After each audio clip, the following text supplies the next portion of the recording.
Good morning, Kyle here with my video journal. Just finished my last day of work for the week. I have one more day of work next week, and then a last few days of preparation before driving to Arizona for military intelligence BOLC, which should be interesting.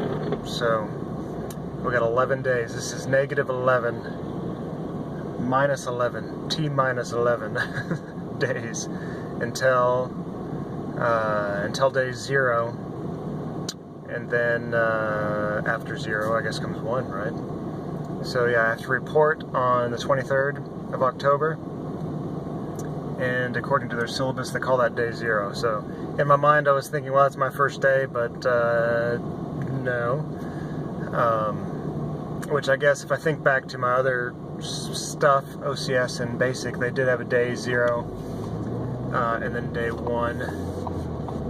So I suppose we'll do all the processing.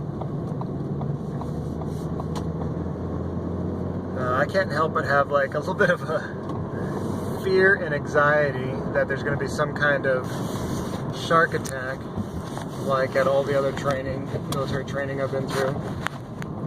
But from what I hear, that's probably not the case. Some videos moving around. Probably not the case, but we will see.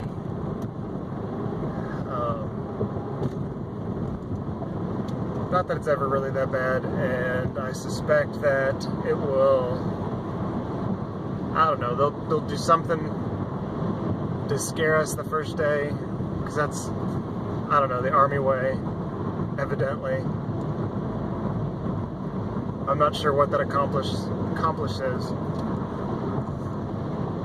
except to, I don't know, knock everybody out of their civilian world and back into soldierization.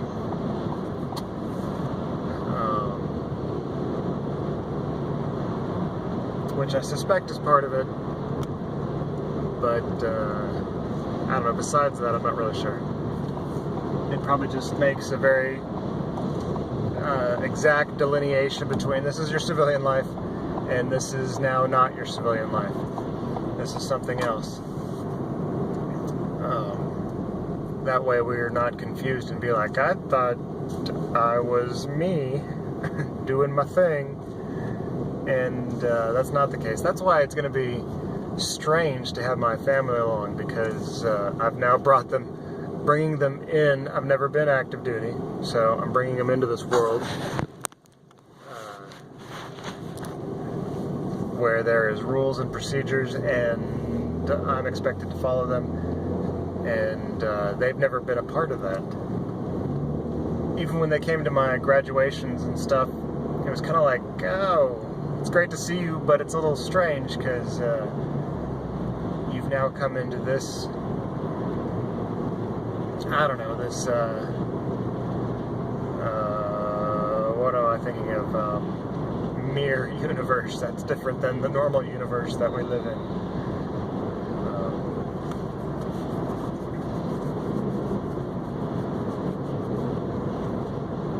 But yeah, hopefully that'll be okay. So there's like a traffic accident over here. Probably some people heading to Nissan for work. Because that's like, everybody on that side of the street at this time of day is like a Nissan employee. Probably not. But anyway, traffic is backed up like crazy over there. I'll never get across that street. Ever. So yeah, 11 days. I'm kind of excited. I mean, there's a little bit of anxiety, but it'll be good. I definitely am excited about taking some time off from my civilian job, and yeah, leaving that behind me for a little bit. But yeah, I've made this. Making this is probably my second video in this MI BOLC series, and sorry if it's me just rambling sometimes, but hopefully it'll be helpful to anybody interested in this because I know it's hard to find information about BOLC or Fort Huachuca or that part of Arizona, Sierra Vista, what it looks like and what's going on. So either this will be hopefully a little bit helpful to somebody or incredibly unhelpful, which may be the case, but some will be me rambling. But hopefully in the comments people can ask me questions and I can answer them. So I know this is not just about Am I BOLC, it'll be also my rambling journal about goings-ons. But yeah, some of the leftover details is I have a bunch of uniforms at the tailor. Even though their initial packing list that they have on their website said they want everything sewed on, their packing list that they actually emailed to me didn't have any of that on there. So I kind of had it in my mind that I was going to sew a lot of this stuff on because this packing list on their website had that on there. So I went ahead and am doing that. I tried to ask them a question. They sent me a welcome packet, and the person who sent it was like, feel free to ask me any questions, and their email and their office phone number on there. And I have emailed that email address several times, and I've called that office number several times, and I've had zero response, and that's been weeks now. So that'll probably be different for whoever else. But for me, it was like, okay, I'm on the verge of going, and the only person that said that I could ask questions is not answering questions, evidently. I've gotten lots of help from the hotel, though. Feel free to call them, and they've been super helpful. And since they know I'm bringing my family, they've flagged us for a bigger room if it becomes available. They said there's also a chance, I think it's a small chance and not usual, that we might be able to go to the Candlewood Hotel, which is the nicer hotel. But I don't think it's because of us or anything, it's because they might start rehabbing that hotel that people normally stay in. So there's a small chance we'll go over there. That'd be cool because it's a fancier hotel, plus that's where the breakfast is, so I wouldn't have to walk there. So that would be a win-win all around, because right now it'd be, even though I think it's, you know, right next to each other, you know, wake up, get the kids, get the wife, head on over to the hotel, me carrying them, because that's, you know, the image I just have in my mind all of a sudden, that I'm carrying 3 people over there for breakfast. So one way or the other, we'll have a place to stay, food to eat, even if it's a little room.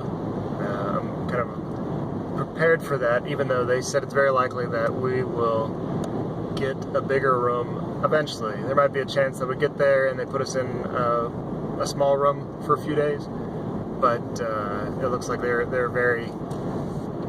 are wanting to give us a bigger room because we have kids and stuff. So if you want a bigger room for BOLC, try to get a wife and some kids to come along with you. That's probably the way to do it. You can hire somebody. I don't know. As far as I know, they haven't said, hey, we're going to check your deer's status and see that these person and these kids are on there as yours, but you could get someone else to do it, maybe. They say you can take pets. The command discourages it, but children are like pets, right? So I've got 2 of those.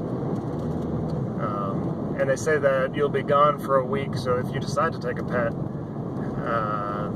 you have to figure out how to get them tended to. I'm not sure why one would take a pet to this right now anyway. I have a cat, but we've decided to leave that cat here. And really ever since we've had kids, we've been like, why do we even have a cat? So kids are way better pets than other creatures. Way more fun, way more intelligent.